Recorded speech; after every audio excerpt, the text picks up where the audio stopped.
Hello everyone. We have started class 10th chapter number 3 metals and non-metals. We already have done chemical and the physical properties of metals and non-metals. Now the next topic is occurrence of the metals. Metals, how do metals occurs in nature? They are occurred in two forms. One is the free and the native state. Second one is the combined state. See, first of all the minerals we will discuss, and the ores, then we will move the classification of the ores. What do you mean by minerals? Minerals are the naturally occurring compounds of metals mixed with earthy material. A mineral contains small amount of the metal. For example, bauxite, clay are the minerals of aluminium. Means they are the mixtures of the metals. Ores. Ores, a mineral from which a metal can be extracted on a commercial scale, economically and easily, is called an ore. Now the classification of the ores. How do we classify the ores? We do classify into the four forms: oxide ores, carbonate ores, sulfide ores and halide forms. First of all, the oxide ores: bauxite, ore of aluminium; hematite, ore of iron; cuprite, ore of copper; carbonate, limestone, ore of calcium; calamine, ore of zinc; sulfide ore, galena, ore of lead; copper glass, ore of copper; cinnabar, ore of mercury; halides ores, rock salt, ore of sodium; chirolite, ore of aluminium. Now the next definition is the gauze. Gauze is an unwanted earthy material present in an ore. It may be acidic or basic. Next is a flux. A substance during smelting combines with the earthy impurities present in the ore to form fusible slag. They are of two types. One is the acidic flux, for example silica; basic flux, for example lime and the limestone. Next are the main topic of this chapter is the metallurgy. Metallurgy is the process of extracting pure metals from the ores. Now it contains mainly four steps. First is the crushing or the pulverization of the ore. Second one is the concentration or the dressing of the ore. Third one is the extraction of the ore, and the last topic is the refining of the ore. First topic is crushing and pulverization of the ore. See, big lumps are the crushed, or you can say crushed with the hammer into the small pieces and pulverized into the fine powder, are the sand mills. And second one is the concentration of the ore. You can say dressing of ore. In this step, we remove the gauze or the unwanted earthy material from an ore, and few methods are there for the concentration of the ore. First is a hydraulic washing method.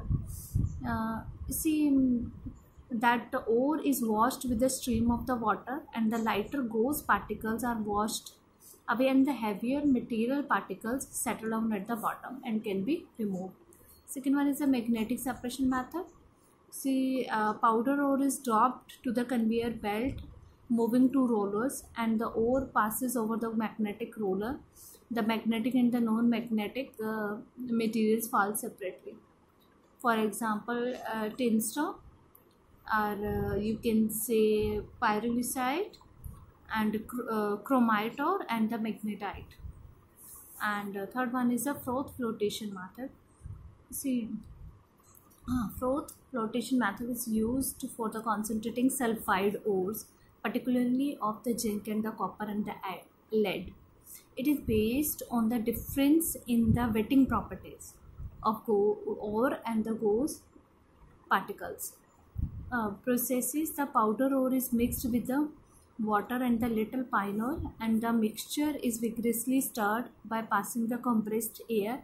Froth produced rises to the surface and carries the ore particles along with it, and the ore particles rise to the surface and can be removed easily, and the gauze is left behind. Next, for the froth flotation is the leaching process. It is used in the when difference between the chemical properties of the ore and the gold is there. Means it is a chemical separation method. For example, bauxite using sodium hydroxide solution as a leachate. See, these two are the equations for the leaching processes.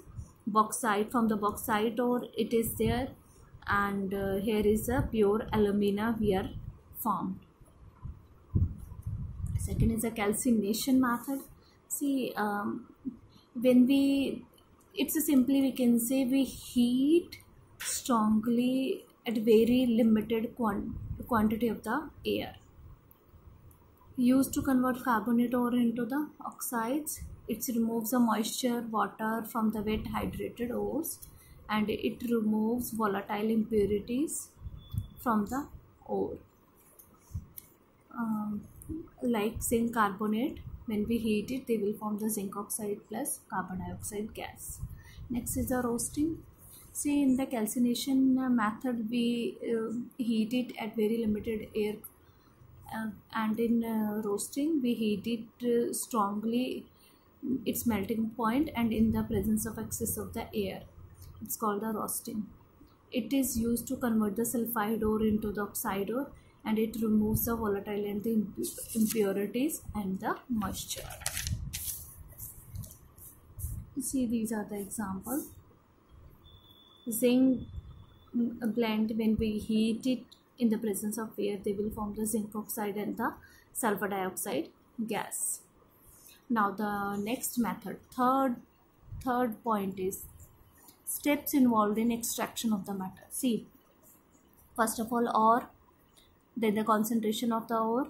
Now, how can we extract extraction of the metal? How can we extract the metals from the ore? It's of like 4 types.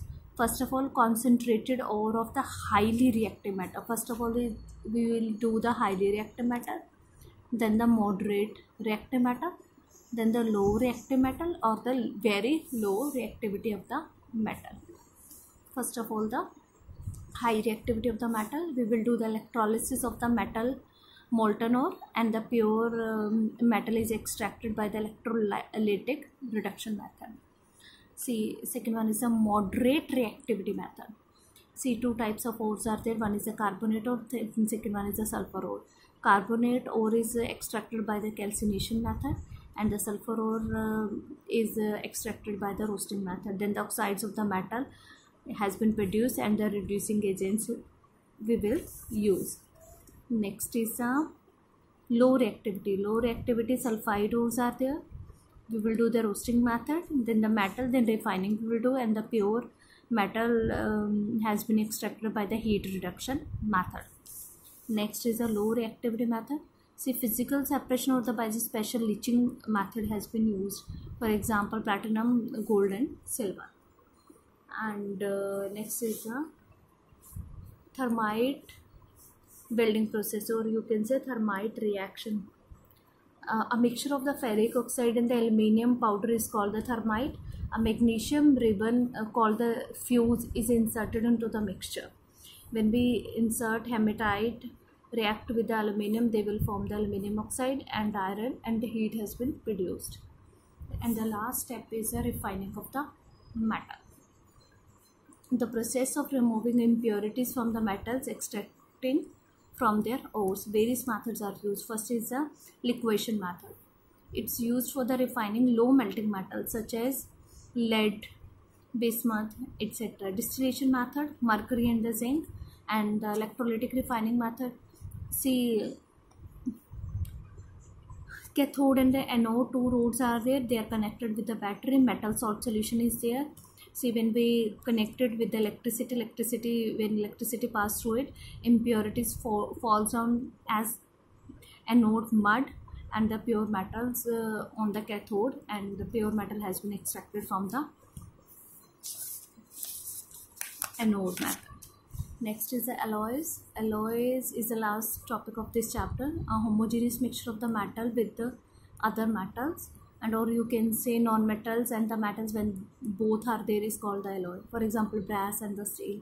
Properties: They are harder than the metals. For example, duralumin, alloy of the aluminium, magnesium, copper and manganese.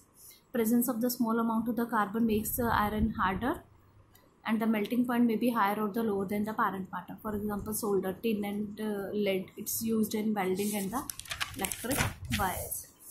And uses of the alloys, using and the properties you have to do yourself. Alloying of the gold, it's malleable and ductile, usually come in 9 karat gold, 18 karat gold or 22 karat gold. Last is a corrosion of the metal. See, factor affecting corrosion of the metals are electropositive nature of the metal, purity of the metal, presence of electrolytes in the water, presence of reactive gases in air, and the temperature is also matters. How can we prevent it? By surface coating or by connecting the metal to a more electropositive metals and the rusting of metal. That's all, my dear students. Don't forget to subscribe my channel for more videos, and kindly like and share my video. Thank you.